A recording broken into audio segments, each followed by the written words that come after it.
morning. Welcome to DVT TV. I'm so excited to see you all. Come on in. This is our third episode. And tonight I was going to do compression stockings, but I'm not going to do that. And here's the reason why. I've got a lot of great information from the National Blood Clot Alliance, and I will put their website in the description. They did a what we call a pep talk on their podcast about the same topic. So I've got some things from them that are very, very helpful. Also, I'm going to be on my feet 3-4 days this week. So that's going to give me the opportunity to review a few more pair so that we can have a larger sample. So for that reason, I'm going to move compression stockings to next week. And we will do a huge episode about compression stockings, vascular surgery, things like that. Because a lot of you have asked questions and responded in the resource group when I said, okay, we're going to do this week. So I want to be able to bring you a great episode with good reviews and good information. So this week, instead, we are going to be talking about stress and blood clots. To review my week, those of you who do not follow me on Facebook or not seen my Facebook, I was in Nashville on Thursday this week with NBCA, or the National Blood Clot Alliance, President Leslie Lake. It just happened that we were both in the same place at the same time, and we got to make this work and go see the chairman of the House of Representatives for the state of Tennessee. His name is Kelly Kiesling. I never can say it like fast and right, so I'm sorry. But his name is Kelly Kiesling. He was phenomenal man to meet and speak with. And so my bill, which is called Lane's Law, named after my grandfather, who passed away at age 46 from a blood clot related heart attack. That is what the bill is named after. And then I, his granddaughter, inherited that disorder, along with 2 other members of my generation in my family. And I won't name them just in case they don't want to be named. But they also have it. They have not had issues with it. Only me, and that's okay. So last night in East Tennessee, it was a beautiful, beautiful night, and I was sitting out on my deck, which overlooks a lake, and started texting back and forth with Leslie Lake, who is the president of the National Blood Clot Alliance. And every time I speak to Leslie, I am just more and more in awe of what she does. And she volunteers, and she travels all over the country and the world, trying to spread awareness for blood clots, which are preventable in most circumstances. I think it would be noteworthy to bring up that this month, April, is African American Maternal Health Month. So on the NBCA right now, you will see stories of African American women who have experienced DVTs, pulmonary embolisms, or death following the birth of their babies. A lot of this, we find, has been tied into C-sections, which when I was growing up, if you had a C-section, it was because of an emergency. The baby was breached, the cord was around the neck, the baby's heartbeat was dropping, things like that. Not because of scheduling convenience, things like that. I could go into it, but I won't. I won't. So check those stories out. If that is something that resonates with you, if you see this, if you're an African American woman who experienced a blood clot or a pulmonary embolism following the delivery of your baby, I would love to hear from you. I would love to hear your story. I've worked with a good friend of mine. Her name is Marianne, to get her story on this week. We just couldn't make it happen. It was a technical issue, but I will get her story out here because it is a very good one, and it is a very emotional one. And I don't think a lot of people understand the mental health ramifications, and the ramifications to stress that you can have following a blood clot. You know, the things that kind of stick with you forever. And that's what we're going to be talking about tonight, is how does stress affect someone who has had a blood clot, because it's different. I handled stress a lot differently before my diagnosis than I do now. And why is that? You know, a lot of it is my body.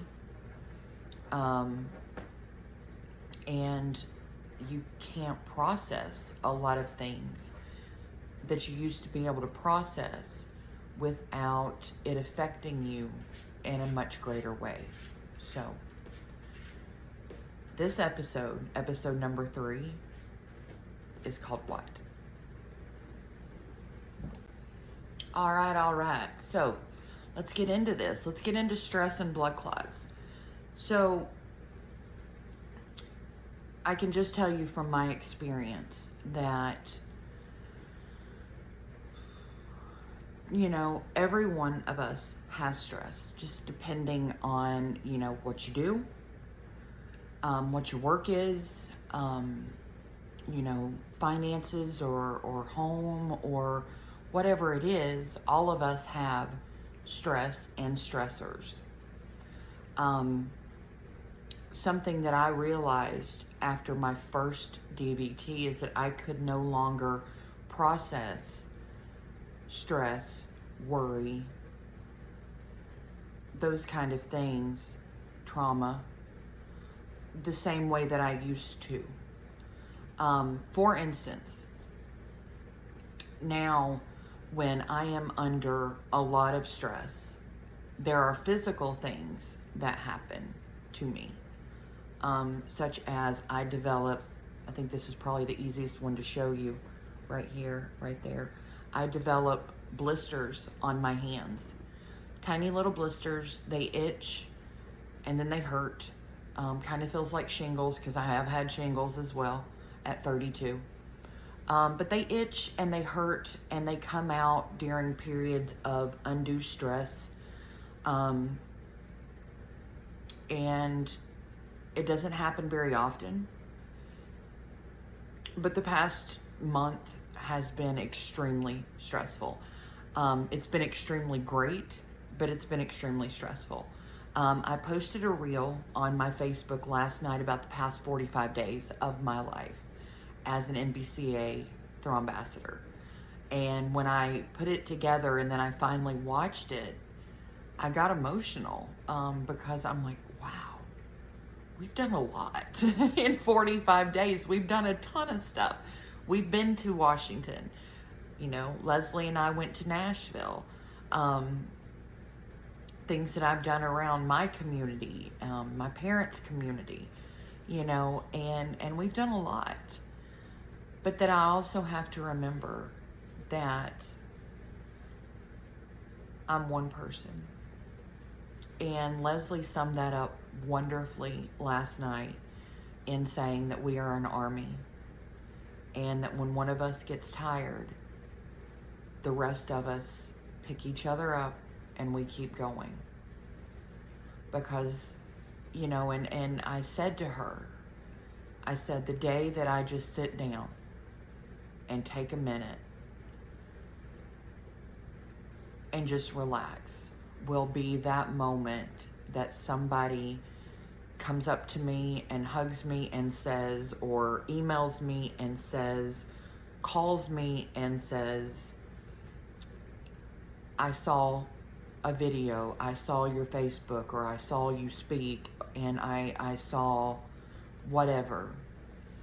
And because of that, I went to my doctor and I was diagnosed, and now I'm on blood thinner, or I was diagnosed with this and I know this, or I noticed that my calf was swelling and went straight into the ER. And the first time that happens and I can help one person, one life, that's when I'll sit down. That's when I'll take a break. That's when I will breathe. But until then, we have to keep going, because this is not going to fight itself. It's just not. So some of the things that you can do to prevent stress. If you also have an autoimmune disorder, like I do, I have something called antiphospholipid syndrome. I won't go into the major terminology of that. It just means that your body attacks blood cells. So, it's kind of like when you describe my genetics, it's kind of like all the cards are stacked in the wrong direction. So, especially with my blood, everything else is seemingly normal. But when you talk about my blood, I have factor V Leiden, which predisposes you to clots. I have protein C and protein S deficiency, which predisposes you to clots. I have polycythemia vera, which is a benign type of blood cancer, which means that you produce too much red blood. So making too much red blood, and it likes to clot already, leaves you predisposed to clots. And then finally, antiphospholipid syndrome, which is an autoimmune disorder. The National Blood Clot Alliance just did a wonderful podcast about antiphospholipid syndrome and the autoimmune disorders with blood clots. And that just means that you can have flares. You can have certain things that trigger your body to attack blood cells, and I already make too many of them. And when that happens, my body just kind of goes into shutdown mode. I get the rashes on my hands. My hair will start falling out. My fingernails and toenails will start coming off. And I itch all over. It's not a rash, I just itch. I say that and then something itches. So, psychosomatic. But, so that's, those are the things that I deal with. What I have felt to be very effective is to surround yourself with people, places, and things that lower your stress level. I live up here, a gorgeous place, by myself, in the mountains, on a lake, and it is kind of like my sanctuary when I come home. What I do, I'm a nurse by trade, so what I do is stressful. And so really utilizing the things around me help me to keep my stress level down. Now, I do want to say to those of you that have reached out to me the past few weeks, and there have been over 100 of you that have reached out to me by text, that have reached out to me by phone call, that have reached out to me by PM, on Facebook, all different kinds of means, and saying, Lisa, slow down. You need to take it easy. Oh, what happened to my light? It just decided to do that on its own. I don't know. Who knows? But you all have reached out to me and said, slow down, rest, take it easy. And I have a lot of trouble with that. I have a lot of trouble with that personally. I have a lot of trouble with that professionally. I tend to have two speeds, 100 and 0. There's not really an in-between. there's not just a day that I just kind of hang out and take it easy. That doesn't exist for me, and it needs to. I acknowledge that. I know that. But that really doesn't happen because of the things that I do. I can't stop. I can't take a break. I can't slow down. You know, there are lots of people that are depending on this law to go through. There are a lot of people that are depending on advocacy work. There are a lot of people depending on my work with Eloquist. There are a lot of people that are depending on my job, what I do for a living. And I have had mentors and friends over the years say, Lisa, stop. Just stop. You don't have to pick up 27 shifts in a row. I know that. But who else is going to do it? So that's just kind of my mindset, to give you a little bit of information about me. That's just kind of my mindset. Why I do the things that I do, and why I go all out when I do them. So, all right. So, with that, Skeeter, Boomer's on this side. I had to put a blanket behind me because I know they're going to jump up there at some point. But I've got a cat on each arm of the chair. That's another great thing. Without my pets, and I know a lot of you have gotten to know them through Facebook, they are a huge source of stress relief for me. Sometimes they drive me absolutely up the wall, but there is nothing like the love of a pet, and nothing like my love for them. And really, up here, they're all I have. You know, they're really, that's what I come home to. So I look forward to it every day, you know, and we have our spots in the bed and where we go, and we have our routine down. So, but I did want to say thank you to those of you that have reached out to me, that have encouraged me to slow down, encouraged me to take a break, to rest. I went to bed early last night. I slept until about 3 today. When my body shuts down, it shuts down. And if I don't take days like today, then it is not good. My heart will go into AFib, so it'll be out of rhythm when I get really stressed out. You know, that is not good. Those things can lead to stroke. I had a heart attack at 40 due to a blood clot. Never want to go back to that ever again. It was horrible. It was just terrible. It was horrible. I cannot stress how horrible it was.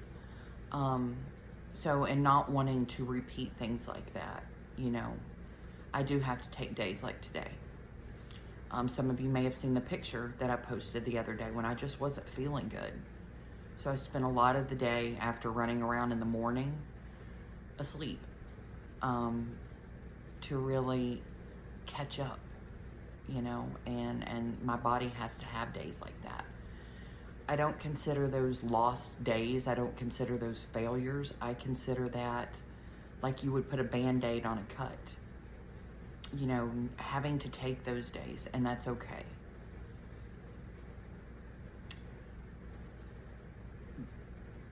I really struggled if I was going to talk about this situation, and I feel that I need to. I think it will be cathartic for me. I think it will give some insight. I know a month ago I was posting a live where I talked a little bit about it, and you all were so kind, so sweet, so compassionate. I don't like to cry online because I don't want to play into the emotion of other people. So I'm not going to cry at this, even though I have had my moments crying. I've done that away from the camera, and I'm trying to heal and process all of this as best that I can. But almost a year ago,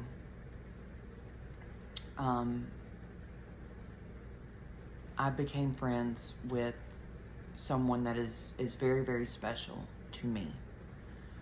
You know, when you instantly meet people or talk to someone and you're like, that's my people, you know, like they get it.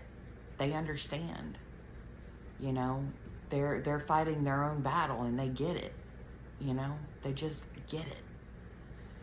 And me and this person instantly became friends. And still to this day, I consider this person a good friend of mine. However, almost instantly, so within a month,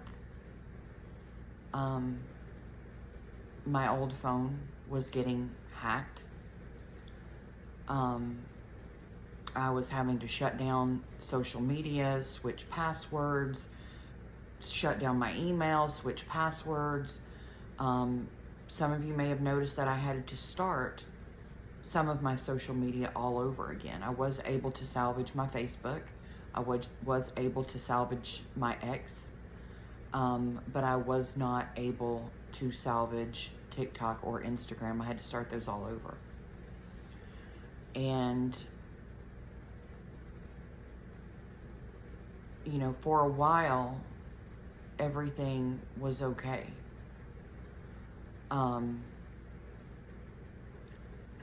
My friend and I did not speak on a daily basis. In fact, there were long bouts of silence in our friendship just because of what I was doing or what they were doing. And within the past 2 months, 3 months, it became very quickly a situation that was kind of like a snowball. And the more it goes downhill, the bigger it gets, the worse it gets. So I began dealing with internet trolls. I began dealing with fake Facebook accounts that would come onto my lives, that would come onto my, you know, anything that I was doing on Facebook, and just say horrible things about me, you know.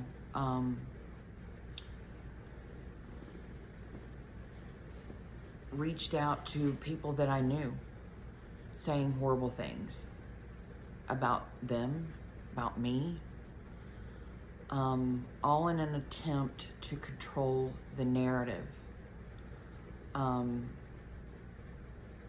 of their movement, to put it nicely. This is all coming from an organization. I did find out the source of the trolling, or what I thought was the source of the trolling, about a month ago. It broke my heart. You all saw that Facebook Live when I found out. And I thought after that, this would stop, this would end. Okay, it's done, it's over. No more fighting. And it's not. It's not. As soon as that ended, somebody else picked up right behind it. So to give you an idea of what I'm talking about, I get anywhere from 3 to 5 fake social media accounts over all of my social media. So this is, you know, 3 to 5 Instagram, 3 to 5 on X, 3 to 5 on Facebook, 3 to 5, you know, I don't really pay a lot of attention to TikTok, maybe I should, but, and then also with YouTube or any video that I put out. So I am constantly monitoring those things to thwart the efforts of these people who are, in my eyes, extremely desperate, extremely not factual, extremely scared, and I just happen to be an easy target, I guess. I have spoken out publicly in support of my friend, and I guess that's what makes me an easy target, because what is right, and I will never apologize for supporting what is right. I will never apologize for supporting someone who is fighting a fight for what is right. That's just how I am. And that comes at great cost. And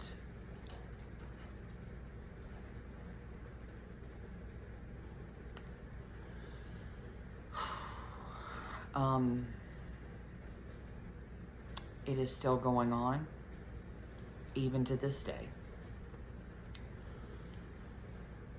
Even today, on a Sunday, I've had 3 false Facebook accounts. Most of the time they ask me to friend them, and I do because I want to get information out of them. But you can spot them a mile away. The fake names, the fake pictures, you can spot them a mile away. And again, thinking that this was resolved a month ago, seeing it pop up almost instantly again, knowing that, okay, wait a minute, this is supposed to be over, you know, and the torch just picked up and kept right on going, to the point that it affected my former job. I'm not gonna go into that. I'm just not. That's a different day, and that's not my fight. But it has affected almost every aspect of my life. And again, I will say, I will never apologize for the people that I have in my life. I will never apologize for the friends that I have in my life. I will never apologize again for condoning the right thing, for being on the side of right. And my friend has endured so much, so many things that I can't even imagine. I can't imagine. I just can't. But if I, in any way, shape, or form, can use my voice to help anyone, anything that is right, I will. That's just who I am.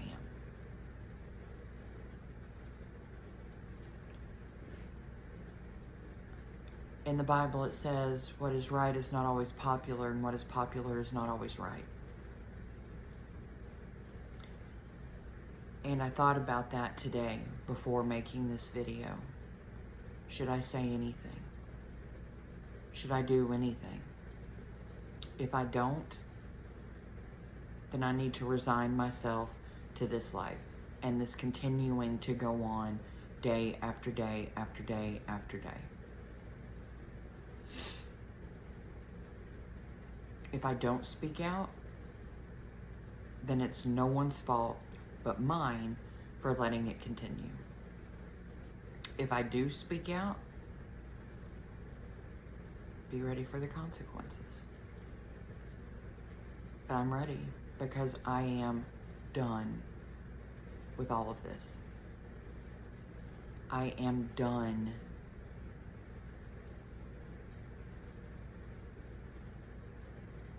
having my actions followed.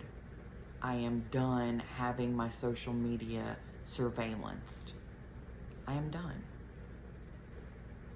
Because I chose to side with what is right. People that are right. And if you're not familiar with this situation, I'm really not going to go into it, but to say that this is something that was very public. It was a pretty big deal when it first came out. My friend has spoken out publicly against it. And I choose to do the same thing. Because again, what's right is right. And it has cost me dearly. But that's okay. That is okay.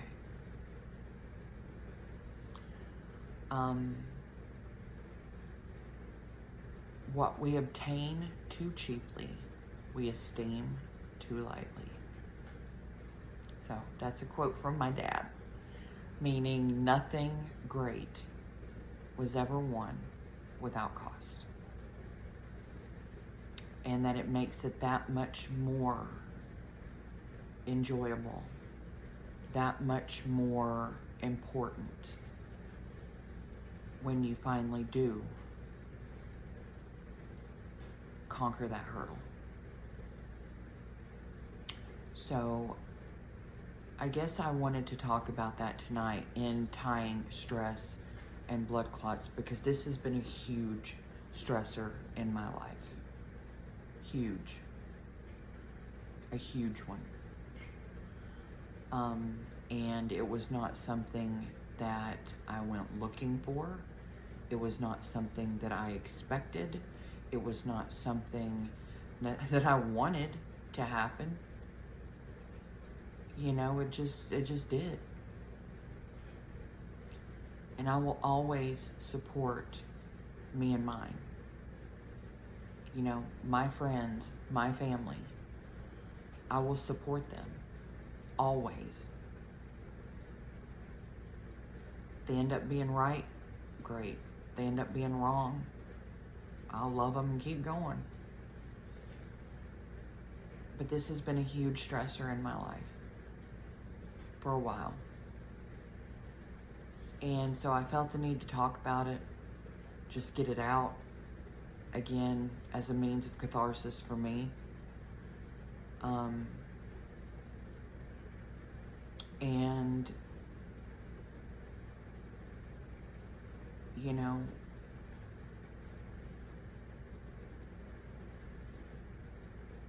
I want it to stop.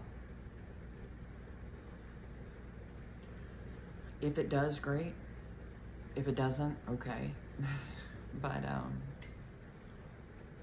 you know, you can't do it alone. You can't. So,